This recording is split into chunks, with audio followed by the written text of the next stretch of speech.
Takk fyrir.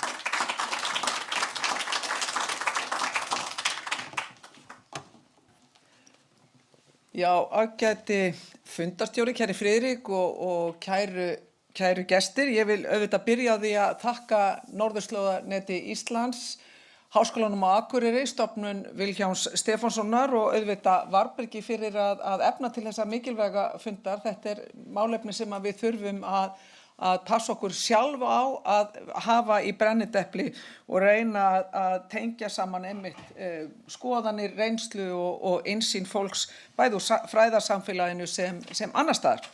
En hér á Akureyri þá hafa einmitt safnað saman helstu sérfræðingar og stofnanir okkar í málefnum norðurslóða og því afar vel til fundið að halda þennan fund einmitt hér. Og ég styð heilshugar að hér, og það var verið að segja þetta við mig að það að passa upp á að norðurslóðnar, það þú varst að segja þetta við mig meðal annars, að hér væri kjarninn, hér væri mengi þeirra þekkingar sem skiptir norðurslóði máli og ég styð einmitt heilshugar að hér steinsnar frá norður heimskautsbaugnum sé miðstöð þekkingar okkar á málefnum norðurslóða og ég styð líka eindregið við frekari uppbyggingu á þessu sviði enda styður utanríkisráðuneytið við stofnanir og verkefni hér fyrir norðan með beinum hætti. Nú yfirskrift þessa fundar norðurslóðir í breyttum heimi. Það betra að hafa það heldur en nafnið á mér sýnist mér, en norðurslóðir í breyttum heimi það fangar eina af allra mikilvægustu áskorunum Íslands nú á tímum. Við búum á norðurslóðum og allt umhverfi okkar það að breytast, hvort sem okkur líkar það betur eða ver og það breytingar hafa áhrif á öryggi okkar og lífsviðurværi. Skoðum stóru myndina. Loftslagsbreytingar hafa áhrif allstaðar í heiminum en alveg sérstaklega hérna á norðurslóðum. Hlýnun svæðanna í kringum norðurskautið, hún er 4 sinnum hraðari en annars staðar í heiminum. Siglingaleiðir opnast hraðar líka heldur en nokkurn óraði fyrir. Þessi þróun hefur áhrif á hafið og á umferð hafið. Þar nægir að nefna súrnun hafsins, afkomu og göngur fiskistofna, siglingar, það hefur áhrif á veðurfar og auðvitað ísalög. Nú þegar þá erum við farin að sjá aukna siglingu gámaskipa, norðausturleiðina meðfram Rússlandi og skemmtiferðaskipa norðurslóðir. Fiskiskipum þeim fjölgar einnig á sama tíma og samkeppni nýtingu hafsins hún er að aukast. Og auðvitað hefur þetta allt bein áhrif síðan á Ísland, hagsældina hér en líka öryggi okkar. Á meðan að hlýnun jarðar opnar upp hafið fyrir norðan okkur, þá horfum við upp á hraðfara kólnun og afturför í alþjóðasamskiptum sem birtast hvað skýrast í allsherjar innrás Rússa í Úkraínu og sífelldum skæru árásum Rússa á Evrópuríki, hvort sem í netheimum eða raunheimum og jafnvel með mjög skipulegri aðstoð glæpahópa. Þetta hefur skapað öldurót í öryggis- og varnarmálum sem ekki sér fyrir endan á, líka hérna heima á Íslandi. Ágætu ráðstefnugestir, lengi vel stóðu vonir til að hægt væri að lágmarka spennu á norðurslóðum. Sú von því miður brostin eins og og fátt bendir til að það breytist í bráð. Við finnum fyrir því hér í Norður-Atlantshafinu hvernig jarðskjálftar í stórveldapólitíkinni skekja svæði heimsóknanna á milli. Frá því Rússar réðust inn í Úkraínu þá hafa Kínverjar líka fylgst grannt með viðbrögðum Vesturlanda. Hvort þau munu að endingu síðan láta yfirgang Rússa gegn grannríki yfir sig ganga. Hvort að við munum gefa eftir í þessu innrásarstríði gagnvart Rússum. Hér nær okkur eru Rússar síðan að byggja upp nýjar herstöðvar við landamærina Finnlandi eins og við vitum og höfum fylgst nýlega með og þeir að fjölga herstöðum á norðurslóðum. Áætlanir þeirra gera ráð fyrir enn frekari hernaðaruppbyggingu í norðri. Á sama tíma samvinna Rússlands og Kína á norðurslóðum að aukast. Þar á meðal hernaðarleg samvinna og við þurfum að taka því alvarlega og fylgjast með. Við þurfum einmitt að fylgjast vel með þeirri framvindu á komandi árum, hvort sem að það einmitt á sviði fjölþáttaógna, samvinna á sviði annarra hernaðarþátta eða bara einfaldlega hvernig þeir og geta þessi ríki komið að því beint eða óbeint, markvisst eða ekki að sundra til að mynda líkt tengjandi ríkjum innanfrá eins og Evrópu. En við sjáum meðal annars afskipti þessara ríkja að kosningum og svo framvegis sem hefur veruleg áhrif á síðan stærri myndina þegar kemur að því að efla samstöðu líkt tengjandi ríkja á þessum örlaga tímum. Nú norðurslóðir skipta Ísland miklu máli en leikreglur í alþjóðakerfinu þær eru okkur Íslendingum lífsspursmál. Eftir tortímingu 2 heimsstyrjalda þá byggði ríki heims einmitt upp alþjóðakerfi sem grundvallast á virðingu fyrir alþjóðalögum, það ýtir undir stöðuleika og hvetur til friðsamlegra samskipta ríkja. Þetta kerfi sem við byggðum upp. Viðskiptafrelsið síðan auðvitað mikilvægur þáttur í þessu kerfi þar sem að vörur og þjónustu flæða frjálst og frekar hindrunar lítið á milli landa öllum til góða ýta undir lífsgæði og svo framvegis. Það eykur líka öryggi. En það ekki síst fámennari ríki á borð við Ísland sem hafa einmitt notið góðs af þessu alþjóðakerfi grundvölluðu á alþjóðalögum. Þetta kerfi hefur tryggt okkur sambærilegt aðgengi að alþjóðlegum mörkuðum og stærstu ríkin í gegnum samningagerða á grunni alþjóða viðskiptamálastofnunar. Við höfum geta staðið á rétt okkar til dæmis hvað varðar fiskveiðilögsöguna án þess að hafa áhyggjur af því að það geti komið okkur í koll eða ógna tilveru okkar sem sjálfstæðrar þjóðar. Meðal annars á þeim grundvelli höfum við stjórn á landgrunni okkar og landhelgi. En þetta er sem sagt veröld þar sem að minni þjóðir og við höfum tekið þátt í því þurfa að hafa áhyggjur af því að styggja ekki þær stærri eða lúta ægivaldi þeirra í öllu ekki einmitt veröld sem að við Íslendingar sækjust eftir. Þess vegna erum við að byggja upp alþjóðakerfið að því að meðal annars þá eru minni ríki eins og Íslands við fáum skjól í því í gegnum alþjóðalög og þau séu virt. Hér á norðurslóðum þá hefur árásarhegðun Rússa í Úkraínu og gagnvart Vesturlöndum orðið þess valdandi því miður að Norðurskautsráðið nánast óstarfhæft og það mjög bagalegt. Miklu skiptir þó að svo mikilvæga vinna sem framfer í vinnuhópunum hafi hafist að nýju. Það jákvætt að mínu mati enda það hjarta Norðurskautsráðsins að stuðla að rannsóknum og gagnaöflun á þessu risastóra svæði, auðvitað íbúunum öllu á þessu svæði til hagsbóta. Mörg ykkar sem að hér taka til máls í dag, þau eru þáttakendur í því algjörlega ómetanlega starf og ég vil þakka ykkur fyrir það. Rússar eru mikilvægur hluti af þessu markmið okkar og einnig því að viðhalda stöðuleika, sjálfbærni og samvinnu á norðurslóðum en því miður Pútín hefur með framgöngu sinni dæmt þá úr leik í þessu samstarfi að minnsta kosti tímabundir. Og því miður að þá verður það að segjast eins og að það eru litlar líkur miðað við þá tóna og þau skilaboð og það framferðir sem við erum að horfa upp á núna hjá Rússum að það breytist í nánustu framtíð. Á sama tíma þá eru okkar góðu vinir í vestri því miður að flækja þessa mynd pínulítið sem að ég hef verið að draga upp. Frá stríðslokum þá hafa lýðræðisríkin haldið uppi vörnum fyrir alþjóðakerfi byggðu á alþjóðalögum eins og ég gat áðan. Ásælni Bandaríkja forseti í garð Grænlands, hún skapar auðvitað ákveðna óvissu í þessum efni og það verður aldrei endurtekið nógu oft að það á að virða fullveldi ríkja, það á að virða friðhelgi landamæra og sjálfsákvörðunarrétt ríkjana. Það á einfaldlega að virða alþjóðalög punktur. Þetta verður að vera ófrávíkjanleg grundvallar afstaða lýðræðisríkja. Norðurskautsríkin 7 eiga að þurfa að vinna náið saman að því að vinna og tryggja stöðuleika og hagsæld á norðurslóðum. Það gríðarlega mikilvægt fyrir okkur. Við þurfum að vinna í samræmi við þá staðreynd að við erum núna á þessu gráa svæði því miður milli friðar og átaka, milli laga og lögleysu. Við þær aðstæður verðum við að treysta á varnir landsins. Ísland ekki með her, en við erum með varnir.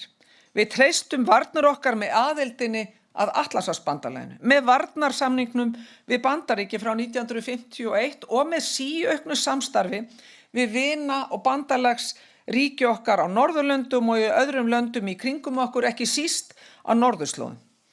Við reiðum okkur á að bandalagsríkin kom okkur til varnar og þau reiða sig líka á stuðning okkar við að athafna sig á og við Ísland. Við útvegum NATO, Atlantshafsbandalaginu, ratsjármynd til að mynda flugsvæðum í kringum Ísland. Við erum að koma okkur upp á strandratsján sem að horfa á umferð á haffletunum, höfum fjárfest í ómönnuðum kafbáti, við höfum eflt tengsl við flotaherstjórn Atlantshafsbandalagsins, við höfum styrkt líka samráð við greiningadeildir flotan og styðjum við kafbátaleit á stóru svæði í kringum okkur. Kafbátaleitar flugvélar Bandaríkjanna og annarra ríkja, þær skima stöðugt undir djúpun til að koma í veg fyrir að rússneskir kafbátar með kjarnorkuvopn komust óséðir suður fyrir land til að ógna Evrópu eða Bandaríkjunum. Bandalagsríkin okkar koma nokkru sinnum á ári til að halda uppi loftrýmisgæslu við landið. Við höfum byggt upp aðstöðu fyrir áhafnir flugsveita og munum halda því áfram til að styðja við störf í þeirra þágu og við erum stolt af því framtaki okkar og það gott að núna eru til að mynda Tékkar hjá okkur með stóra flugsveit þegar ég var rétt nýbyrjuð sem ráðherra þá tók ég hús á Finnum á öryggissvæðinu í Keflavík og það gott að fá einmitt viðbrögðin Íslendingar. Þeir eru besta gestaþjóðin sem við höfum tekið hús á.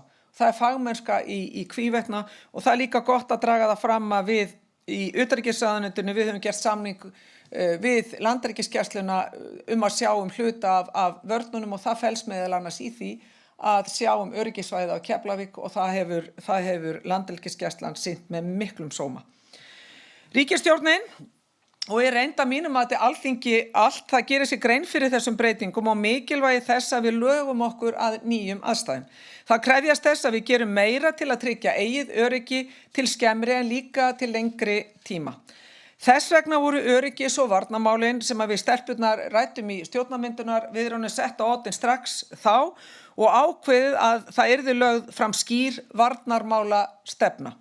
Samráðshópur þingmanna úr öllum flokku vinni þessa stundina að því einmitt að skoða inntak og áherslu slíkra stefnu sem auðvitað byggir meðal annars á þeirri staðreynd að landfræðileg staða og lega Íslands á norðurslóðum og norður Atlantshafið það hefur fengið aukið vægi í breyttum heimi. En hvað sem öðru líður þá ljóst að við þurfum að efla varnir Íslands verulega og vera ófeimin að horfast í augu við þá staðreynd.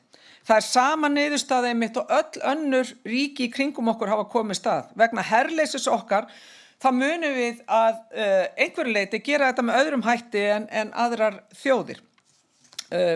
Og þið munið einmitt meðal annars, þarf ekki að segja ykkur það með og minna ykkur á Svía og Finna sem að gengu í NATO, all Norðurlöndin gríðarlega mikilvægt fyrir okkur, líka á grunni NORDEFCO samstarfsins að þær eru inni í NATO og síðan náttúrulega afnumi Danir þá fyrirvara sem þau höfðu á varnarþættunum innan ESB og það var samþykkt í þjóðaratkvæðagreiðslu. Það voru strax viðbrögð, fumlaus viðbrögð til þess að bregðast við þeim ógnum sem við blasa. Þjóðaröryggi, það hverfist einmitt virka utanríkisstefnu. Það snýst líka trúverðuga varnir, það snýst áfallaþol og auðvitað almannavarnir. Við þurfum að horfa með víðtækari hætti á þessa þætti að við höfum getu og við höfum viðbúna sem nær til landsins alls líka hér á Norðurlandi þegar við horfum til innviða, þegar við horfum til birgða og getu sem nýtist við varnir en líka til borgaralegra verkefna.